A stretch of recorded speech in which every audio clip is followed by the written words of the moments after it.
Good gardening, people. I'd like to encourage you out there to sign up for my upcoming class this summer, which should be starting in August, called Good Gardening. It will be about how to do fall and winter gardening this particular quarter, and we will be happy to teach you everything you ever wanted to know and a lot you didn't about how to put in a fall garden and how even to keep the crops growing in the winter time. Today, I'm going to go over real quickly for you the 10 rules of good gardening that you should know, that everybody should know who ever picks up a spade, or a hoe, or a rake, or a hose, or a pair of green gloves, so that you too will have green thumbs. Rule number 1 is, good gardening starts with good dirt.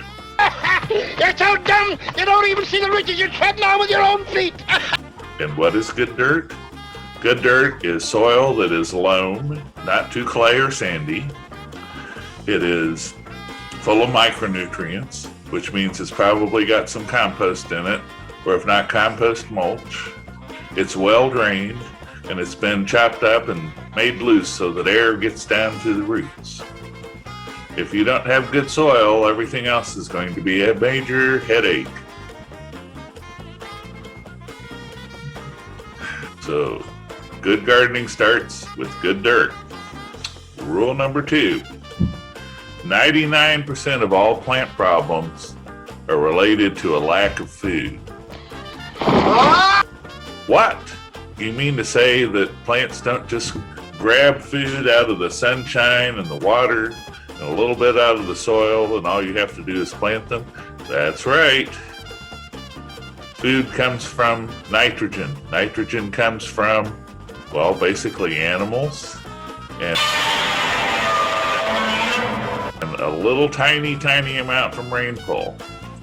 But if you're taking that plant out of its environment and sticking it in your yard and it's a hybrid, it's going to need more food than nature provides. And it's going to show that in forms of weakness, being attacked by insects, etc. So rule number 2 is, if a plant is showing signs of stress of any kind, the first thing you need to do is feed it. Rule number 3, know your plant's native environment. Well, if you live in Alaska, it'd be pretty damn foolish to be planting a bunch of coconut trees and tropical plants in your front yard with no expectation of removing them come wintertime.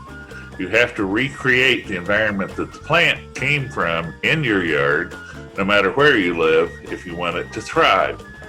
If it likes shady conditions, you have to plant it in the shade. If it likes sunny conditions, you have to plant it in the sun. But you have to know a little bit about the plant in order to do that. So do a little research before you go out and spend $5,000 on a bunch of plants and then plant them in the wrong place, because they will develop that mysterious disease. The mysterious disease is you.